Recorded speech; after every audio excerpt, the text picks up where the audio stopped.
गइरहेको हुन्छ।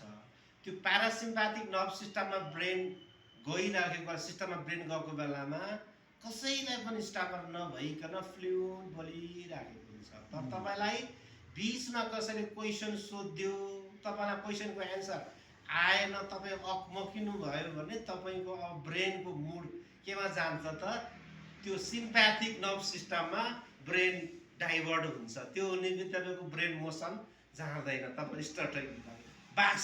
त्यसै तपाईँ यहाँनिर कुराकानी भइरहेछ नि, तपाईँलाई कुरा गर्ने क्रममा कति कुराहरू चाहिँ थाहा नभएको कुराहरू बोल्न खोज्दाखेरि तपाईँको त्यो सिस्टम तपाईँको चेन्ज भइसक्यो। ब्रेनको सिस्टम तपाईँको चाहिँ प्यारासिम्प्याथिकबाट सिम्प्याथिकमा आइसक्यो। अनि त्यो हुने बित्तिकै ब्रेनको त्यो मोटर तपाईँको चाहिँ एकदमै स्मुथ जाँदैन, अनि तपाईँको स्टार्टरिङ हुन थाल्छ।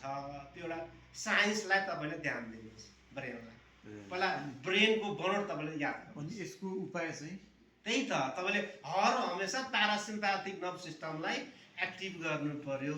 त्यो गर्नको लागि साइकोथेरापी गर्नु। अब तपाईँ बल्ल कुरामा आउनु है, अब तपाईँ साइकोथेरापीमा जानुपर्छ चाहिँ अब, किनकि जब ब्रेनको चाहिँ उसमा सिम्प्याथिक नर्भ सिस्टममा जान्छ भने साइकोथेरापीबाट तपाईँको ब्रेनलाई चाहिँ प्यारासिम्प्याथिक नर्भ सिस्टममा चेन्ज गर्नु पर्यो। भनेपछि तपाईँको अघिसम्म मेरो डेभलपमेन्टल थियो। अहिले फेरि तपाईँको साइकोजेनिकमा होइन सर? अब यसको त्यही त यो कुन स्टेम हो भन्ने कुरा गर्ने थाहा के जो कोही पनि व्यक्ति के हुन्छ भने एन्जाइटी डिप्रेसन भन्ने कुरा यो तपाईँको 95% व्यक्तिमा चाहिँ भइराखेकै हुन्छ। कसैलाई चाहिँ 50%, 30%, तर नर्मललाई 10-15% त भइराखेकै हुन्छ के।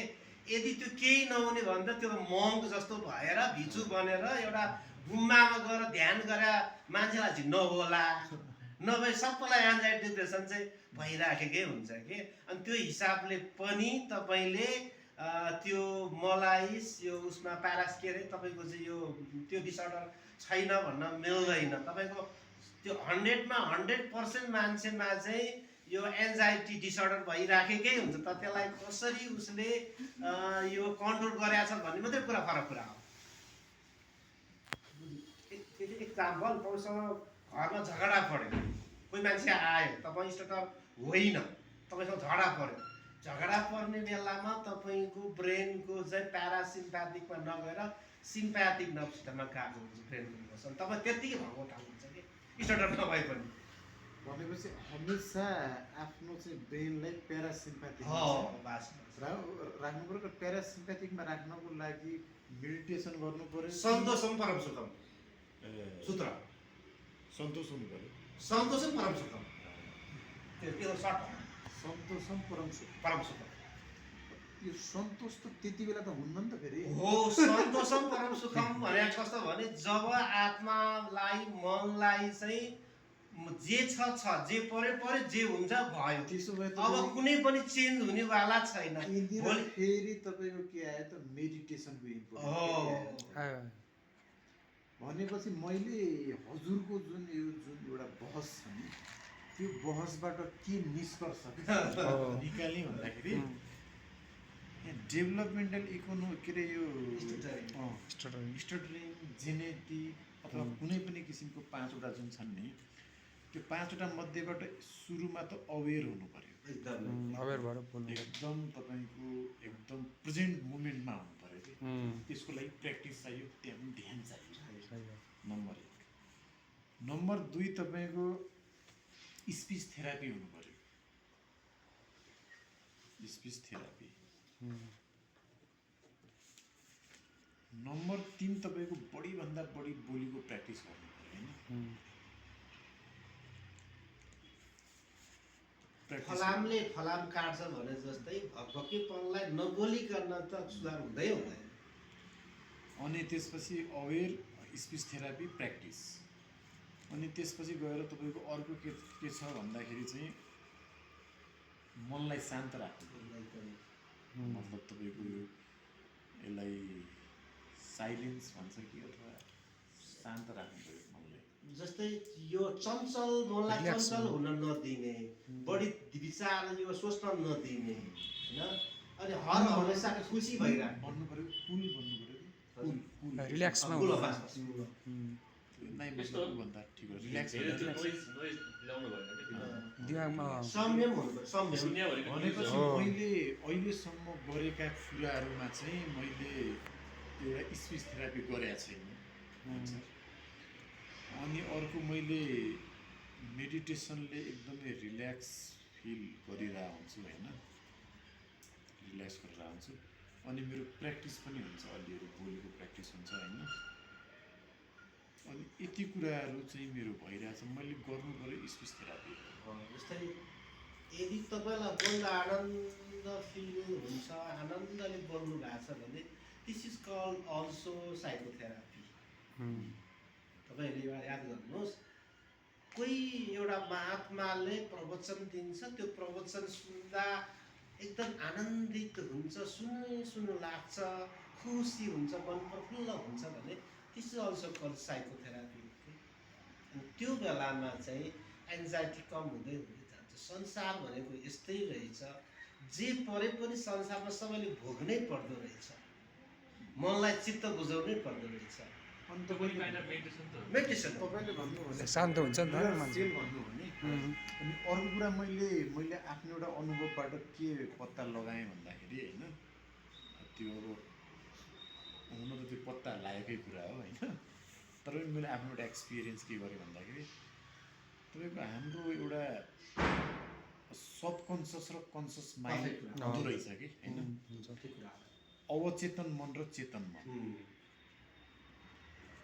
यो एउटा आइसबर्ग टाइपको हुँदो रहेछ होइन। एउटा बुक छ त्यस्तो छ पावर अफ छ त्यो किताब पढ्यो भने धेरै दिमाग त्यो मात्रै तपाईँलाई म उदाहरण दिन्छु।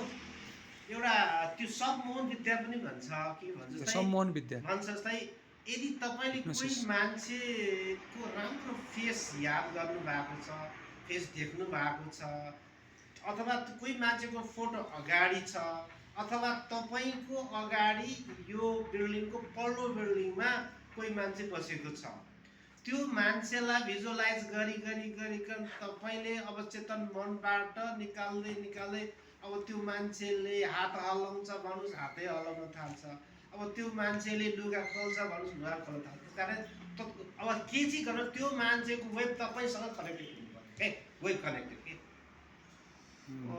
सङ्घर्ष। अनि त्यस पछाडि मैले चाहिँ अहिलेसम्मको कि मेरो एउटा अनुभव के छ भन्दाखेरि जस्तो मेरो डेभलपमेन्टल स्ट्यामरिङ भएको भए त जस्तो म शान्त ठाउँमा होइन, कोही नभएको ठाउँमा कुनै ओड पनि मेरो अड्किराख्नु पर्ने नि त। त्यही ओड त शङ्कर सर म यहाँ भन्न सक्छु भनेपछि भित्र पनि भन्न सक्छु, र म यहाँ शङ्कर सर नभन्न सक्ने बेलामा भित्र पनि नभन्न सक्नु पर्थ्यो नि त मैले त। त्यो चाहिँ के हो कि सो तपाईँले एन्जाइटीले गर्दा हो त होइन। के पनि कुरा बुझ्नु भएन भने नि, अस्ति यही कुरो थेरापिस्टले के भन्नुभयो भने हामीलाई कति अप्ठ्यारो छ कि स्टटरिङ भएको मान्छेलाई तुरुन्त एन्जाइटी हुन्छ, त्यो एन्जाइटी हुँदै उसको मुड अफ हुने बित्तिकै स्टटरिङ बढिहाल्छ भन्नुभयो के। अब तपाईँको मुड स्टेबलाइजरमा भर पर्ने कुरा भयो क्या त्यो। जस्तै यस्तो छ कि अब जो स्टटरिङ भएको मान्छेले अब साइकोलोजीको कुरा पढ्नुपर्ने भयो, मुड स्टेबलाइजरको कुरा पढ्नुपर्ने क्या। जस्तै मुडमा डिपेन्ड हुने भयो क्या त्यो। जस्तै मुड राम्रो भएको बेलामा तपाईँ जहाँ जुन ठाउँमा पढ्नुहोस् तपाईँलाई चाहिँ त्यो स्टटरिङै आउँदैन। त्यो मुड अफ भएको तपाईँलाई चाहिँ जहाँ जस्तै ठाउँमा मेरै अगाडि राम्रो बोलाएर तर बोल्न सक्नुहुन्न कि। मुड पनि हो कि यसको, मुड हुनु पर्यो, ठिक हुनु पर्यो, कन्क्लुजनमा चाहिँ मुड पनि हुनुपर्छ, खुसी हुनु पर्छ।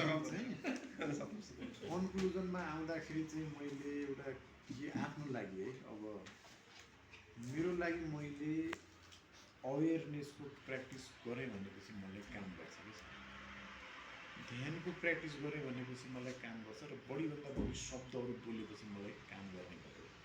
अनि त्यो अनुसारको मेरो अवचेतनमा ह्याबिट प्याटर्न्स बन्दै जाने र मैले यी अवेर नभएको बेला पनि अब अवचेतनले चाहिँ अटोमेसनमा फाल्छ नि, जुन अटो पाइलट के